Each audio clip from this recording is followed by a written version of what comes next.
Bonjour, bonjour tout le monde. Je vais encore encourager quelqu'un aujourd'hui. Aujourd'hui, je vais parler sur la drépanocytose. C'est quoi la drépanocytose?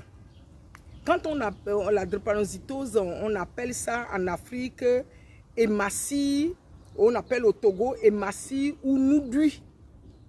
Il y a des femmes, qu'est-ce que je vais dire? La prévoyance. Je vais encourager certaines femmes et je vais faire que la génération, future génération, soit au courant de cette maladie. Maintenant, aujourd'hui, on prêche, on prêche l'Eldorado, on prêche le mariage. Mais pour rentrer dans ce mariage, on oublie que dans le mariage, on rencontre les Goliaths sur le chemin. On rencontre les épreuves sur le chemin.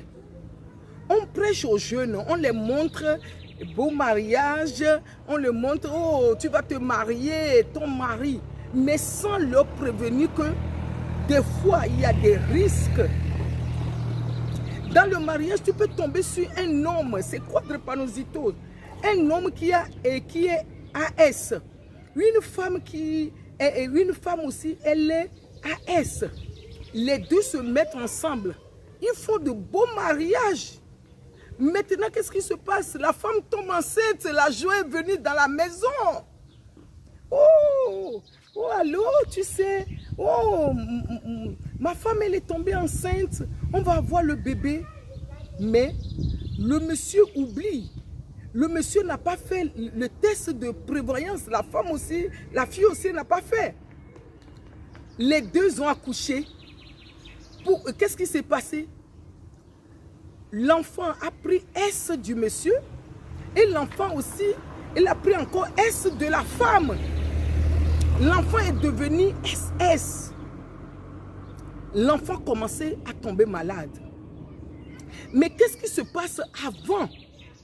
Dans le temps de l'ignorance de nos mamans, que médecine n'était pas développée, ou bien le temps de nos grands-mères, ils vont dire, l'enfant là c'est la malédiction. Les sorciers en train de bouffer la femme. L'enfant. Le sorcier en train de bouffer l'enfant. L'enfant, il a ramené la malédiction. Dès que les parents disent, dès qu'ils ont un peu d'argent, l'enfant tombe malade. Pour qu'ils lapident l'argent. C'est un sorcier. Parce que la médecine n'était pas développée. Les parents ne savaient pas. Chez moi, on l'appelle noudui. L'enfant là, il a les massis, il a noudui. Mais aujourd'hui, on peut donner la prévoyance aux jeunes. On peut leur dire que oui, c'est vrai que tu vas tomber amoureux. C'est vrai que tu vas aimer le garçon. C'est vrai que tu vas aimer la fille. Mais attention, l'amour est là. Mais il y a l'ennemi, il y a quelque chose aussi guette. Qui, vous deux, est-ce que vous connaissez votre létro féroce? Est-ce que vous connaissez votre sang d'hémoglobine? Il faut que vous le connaissez. Votre sang d'hémoglobine, est-ce que vous êtes au courant? Est-ce que tu es au courant que tu as AS? Est-ce que l'autre aussi est au courant que il a AS? Que vous pouvez faire les enfants SS? Que l'enfant va commencer à tomber malade. Comment vous allez faire pour gérer la vie de couple? On voit la vie de couple qui a des problèmes, on va dire, on va prier, des fois on ne sait pas ce qui se passe à l'intérieur. Moi je parle de l'intérieur là. Parce que je dis, ta vérité n'est pas la mienne. La mienne n'est pas la tienne. Mais nous avons la priorité à faire dans ce monde. Chacun de nous a des priorités. Tu vas voir l'autre, on va prier du mariage. On va prier, le mariage est beau. L'Eldorado, la vie est belle, l'amour, chérie, tu sais, tout ça. Mais il y a la réalité. Il y a la vérité. L'enfant qui va tomber malade, vous êtes des jeunes couples. Comment l'assumer si vous n'êtes pas au courant? Si vous n'êtes pas informé, comment l'assumer? Comment surmonter cette épreuve? L'habitude des fois, il y a des hommes qui fuient de la maison. Ils abandonnent la femme avec l'enfant. Mais quand quelqu'un leur pose la question, ils ne vont pas dire la vérité. Parce qu'ils n'en peuvent plus. Ils ne peuvent pas supporter la douleur que l'enfant subit. Comment on peut connaître certaines vérités? On dit vous connaîtrez la vérité vous rendra libre. Si on ne connaît pas la vérité, comment on peut prier pour ça? Comment on peut intercéder pour trouver le courage en tant que femme, trouver le courage pour affronter cette situation? Est-ce que tu es déjà attendu de drépanocytose? Tu es déjà au courant de hématie, de noudouille, l'enfant qui pleure toute la nuit, l'enfant qui manque de sang, l'enfant qui a SS, l'enfant qui manque d'oxygène, l'enfant qui souffre? Parce que tu connais ça avant de rentrer dans la vie de couple. Parce qu'avant on disait que c'est la malédiction de l'Afrique. Maintenant on le trouve dans beaucoup de pays. Les pays comme la Chine, j'ai attendu beaucoup de pays maintenant et qu'on peut le trouver. Mais il y a des gens qui sont en train de se battre jour et nuit. Je remercie tous les docteurs qui sont en train de se battre. Il y a des mamans aussi qui en sont en train, il y a des mamans aussi qui se battent pour ça, pour lutter contre, pour trouver les vaccins, pour trouver des médicaments. Je remercie le corps de Christ. Je prie Dieu qu'il les révèle et qu'il les protège. Parce que c'est ça que nous devons faire. Nous qui se disons, nous sommes chrétiens, on coupe pour aller à l'église. Il y a des priorités. Il y a des choses essentielles que les gens vivent. Les mamans vivent. Les mamans souffrent. J'ai rencontré une maman. Moi qui ai travaillé en tant qu'assistant de vie aux familles, j'ai le diplôme en tant qu'assistant de vie, le diplôme en tant qu'auxiliaire de vie. J'ai rencontré beaucoup de familles. J'ai travaillé comme aide médico-psychologique. J'ai rencontré des choses. Il y a des mamans qui souffrent. Il y a des mamans, j'ai rencontré une maman, elle avait 4 enfants drépano. Des fois, elle me disait, les 4 enfants sont malades en même temps dans l'hôpital. Mais cette maman-là, vous pouvez la trouver. Quand je l'avais rencontrée, c'est une maman formidable. C'est une maman qui avait la joie de vivre, qui s'habille bien. Quand on la rencontre, on ne peut jamais savoir qu'au fond d'elle, elle avait cette souffrance. Comment rencontrer? Parce que quand tu traverses une situation, si tu n'es pas dans le groupe des gens qui ont déjà vécu ça, quand tu vas parler à quelqu'un qui n'a jamais vécu ça, il va dire, oh, ce n'est pas la vérité. Oh, toi tu rencontres, on en est marre. Ouf, toujours elle.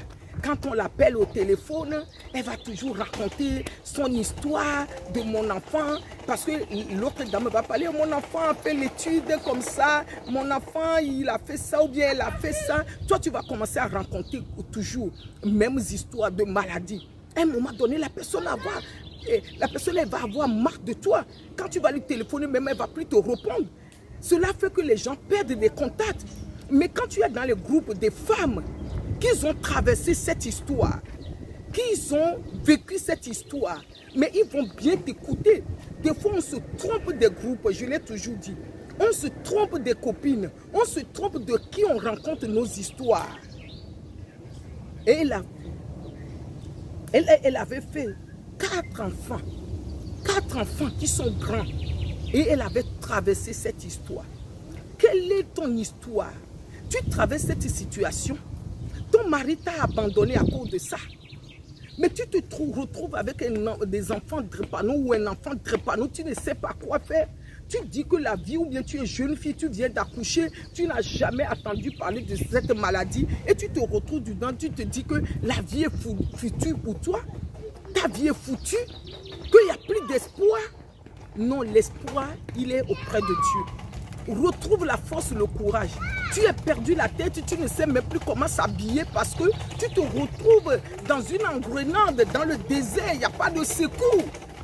On te dit qu'on ne peut jamais le guérir. Parce que, qu'est-ce qu'on prêche aujourd'hui à cette génération? On le prêche seulement, on le montre l'apparence, on le prêche seulement l'apparence, on le prêche que tout va bien et non, il n'y a pas de problème. Non, il faut qu'on le prêche aussi que la réalité est là. Les difficultés peuvent venir. Comment essayer, dès que tu commences à tomber amoureux, comment tu vas éviter de te faire dépistage pour savoir quelle hémoglobine toi-même tu portes avant de tomber amoureux, et tu demandes aussi ton ami, ton copain de le faire. Parce que bien sûr, je parle des jeunes filles. Oh là là. Je parle des jeunes filles. Je parle des jeunes filles qui vont faire des enfants. Mon téléphone s'est déclenché tout seul. Je parle des... Oh là là. Attendez. C'est passé. Je parle des jeunes filles qui vont bien sûr tomber enceintes, qui peuvent encore faire des enfants. Est-ce que tu es au courant? Les enfants souffrent. Est-ce qu'on prie pour ces enfants-là? Est-ce qu'on prie pour demander le secours à Dieu? Est-ce qu'on les encourage? Est-ce qu'on encourage ces gens de femmes? Est-ce qu'on les appelle pour les consoler? Non. Non. Allez voir dans les hôpitaux. Allez voir dans les maisons. Nous qui travaillons dans ce milieu-là, allez voir ce qui se passe. Allez voir comment les mamans qui souffrent, les mamans qui sont abandonnées pour ça, les mamans que le mari a dit, non, que toi tu fais que ce genre d'enfant, je ne veux plus faire des enfants avec toi, je vais aller chercher une autre femme. Mais ce n'est pas la faute de la femme. C'est la faute de deux messieurs. Parce qu'il y a des gens, même adultes, qui ne sont pas au courant, qui ne connaissent, qui ne comprennent pas ce qui les arrive. Il y a des gens dans les villages qui ne savent pas ce qui se passe. Comment on peut les sensibiliser? Comment on peut les parler de ça? Le monde a besoin de toi. Le monde a besoin de ton histoire. Le monde a besoin de mon histoire. Le monde a besoin de ton vécu. Le monde a besoin de quoi tu as traversé jusqu'à maintenant. Le monde a besoin de mon histoire. Ça va reconforter quelqu'un. Ça va encourager quelqu'un. Ça va motiver quelqu'un. Ça va donner l'espoir à quelqu'un qui a perdu l'espoir. C'est quoi ta vérité? Ta vérité n'est pas la mienne. La mienne n'est pas la tienne. Nous avons des priorités à faire sur cette terre. Nous avons des priorités à poursuivre. C'est quoi ta priorité? Voilà, Sister Maggie. Si tu ne me connais pas, tu t'abonnes, tu aimes ma chaîne et tu le partages. Ça va motiver quelqu'un. Ça va donner l'espoir à quelqu'un. Ça va donner la joie à un enfant qui souffre, quelqu'un qui souffre quelque part, qui n'a jamais attendu de parler de cette histoire. Ça va aider. Regarde, les jeunes même disent que madame, vous avez raison. Merci. Les jeunes, ça va les aider, les jeunes. Ils ont besoin de notre génération. Hein? Une jeune fille qui est amoureuse quelque part n'a jamais entendu parler de cette histoire. Tu le partages, tu vas sauver des vies. Tu vas sauver des vies. Que Dieu nous bénisse, que Dieu te bénisse, que Dieu te fortifie. Toi qui traverses cette histoire, que le ciel soit notre aide. Que les anges viennent nous aider. Les Saint-Esprit qui est notre GPS, qui est mon livre, qui dit le Saint-Esprit est notre GPS, que le Saint-Esprit vienne nous encourager, vienne nous aider.